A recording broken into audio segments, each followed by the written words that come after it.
Dear student, welcome to SV academy Rawla. SV academy Rawla की online classes में आप सभी का हार्दिक स्वागत है। आज हम क्लास 6 रुचिरा प्रथमो भागे संस्कृत में षष्ठम पाठ है समुद्र तट है, यानी समुद्र तट पाठ के बारे में चर्चा करेंगे। जैसा कि स्क्रीन में आपको समुद्र का किनारा यानी समुद्र के किनारे का दृश्य दिखाई दे रहा है। यहाँ पे कुछ बच्चे खेल रहे हैं, कुछ बच्चे बालू रेत से गरोंदे बना रहे हैं, कुछ लहरों के साथ खेल रहे हैं, कुछ नौकाओं के साथ पानी में घूम रहे हैं। तो आइए शुरू करते हैं। समुद्र तट है, ऐसा समुद्र तट है, यह समुद्र का किनारा है, यह समुद्र का किनारा है। अत्र जना पर्यटनाय आगच्छन्ति, यहाँ लोग घूमने के लिए आते हैं, यहाँ लोग घूमने के लिए आते हैं। केचन तरंगे क्रीडन्ति, कुछ लहरों के साथ, तरंगे होता है लहरों, कुछ लहरों के साथ खेलते हैं।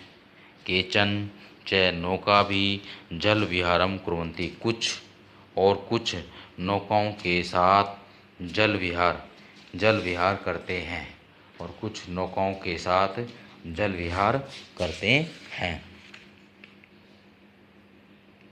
मतलब जल क्रीड़ा, कुछ लोग जल के नौकाओं के साथ जल क्रीड़ा करते हैं। तेषु केचन कन्दुकेन क्रीडन्ति, उनमें से कुछ गेंद के साथ खेलते हैं। बालकाः च बालुका गृहं रचयन्ति, बालिका और बालक और बालिकाएं बालू मिट्टी से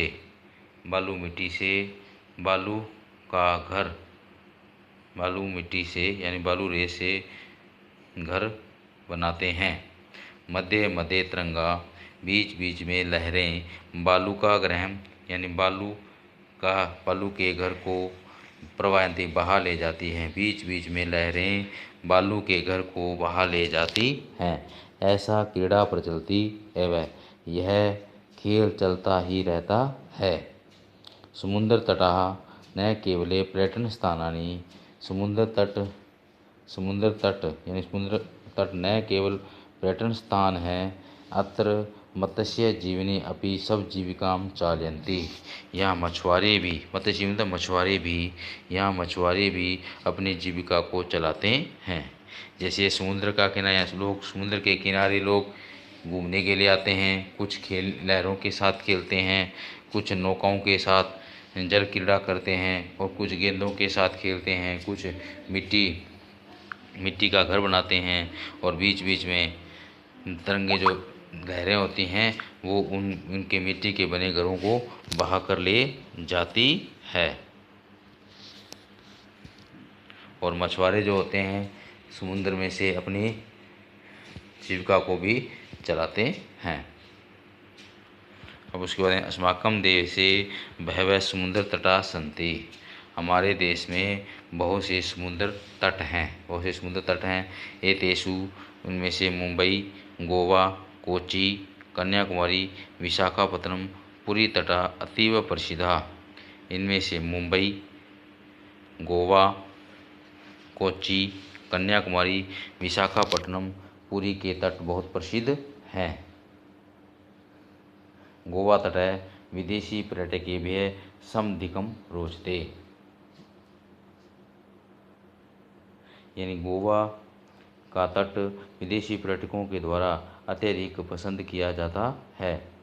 विशाखापत्तनम तट विदेशिक व्यापाराय प्रसिद्धम, विशाखापट्टनम का तट विदेशी व्यापार के लिए प्रसिद्ध है। कोच्चि तट नारिकेल फलेभ्यः ज्ञायते, यानी कोच्चि का तट नारियल फलों के लिए जाना जाता है। कोच्चि का जो तट है वो नारियल फलों के लिए जाना जाता है। मुंबई नगरस्य जुहू तटे सर्वे जना स्वेरं विहरन्ति, मुंबई नगर का जुहू तट सभी लोग सुरमित बेरोक टोक। मुंबई नगर का जुहू तट पर सभी लोग बेरोक टोक भ्रमण करते हैं। चेन्नई नगर से मेरीना तट देशस्य सागर तटेषु दीर्घतम है। चेन्नई नगर का मेरीना तट देश के सागर तटों में सबसे लंबा है। चेन्नई नगर का मेरीना तट देश के सागर तटों में सबसे लंबा है।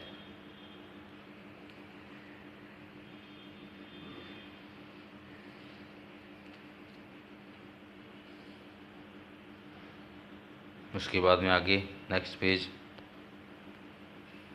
भारतस्य त्रिषु दिशां समुद्रतटा सन्ति।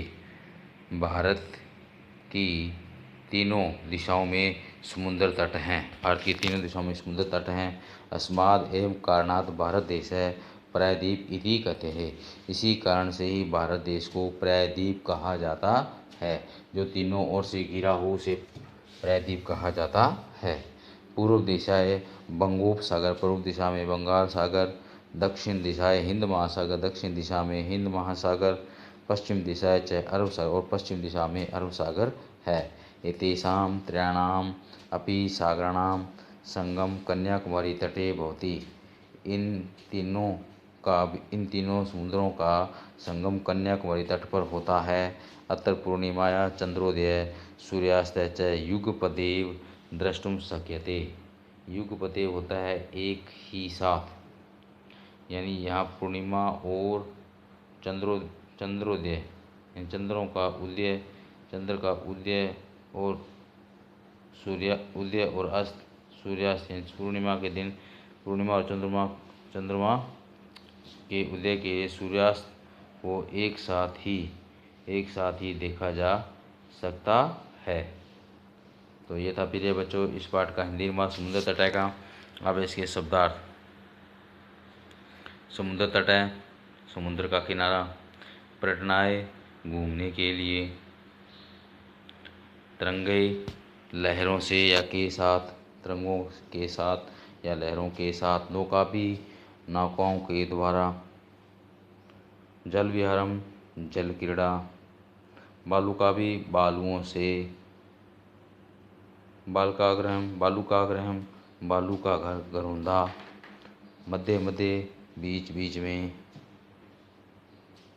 प्रवाहयंती धो देते हैं बहा देते हैं। प्रचलती है वह चलती ही रहती है। पर्यटन स्थानानि घूमने की जगह। मत्स्य जीवन मछुआरे और सब जीविका अपनी जीविका को और चालयंती चलाते हैं और अतीव बहुत अधिक। इसके आगे शब्दार्थ हैं। स्वैरम बे रोक टोक यथेच्छा अनुसार।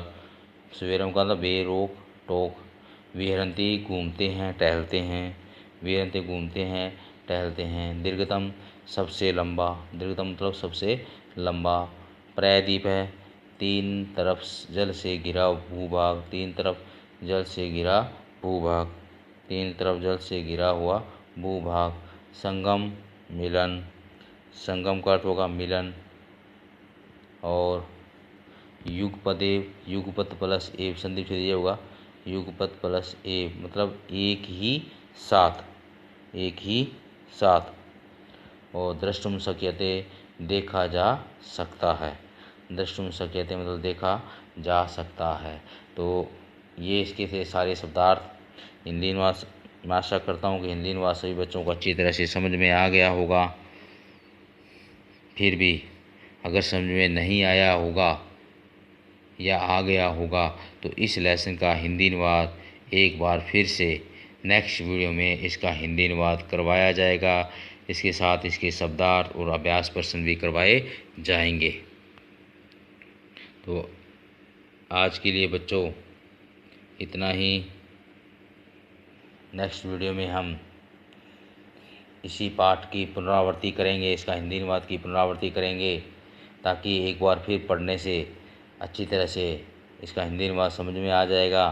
फिर इसके शब्दार्थ और इसके अभ्यास प्रश्नों पर भी चर्चा करने का प्रयास करेंगे। और मैं विद्यार्थियों से अनुरोध करूँगा कि वो संस्कृत का जो सिलेबस है इसके अकॉर्डिंग अपना कार्य कंप्लीट करते रहें, कोई भी गृह कार्य में पीछे न रहें। आज के लिए बच्चों इतना ही। धन्यवाद। जय हिंद, जय भारत।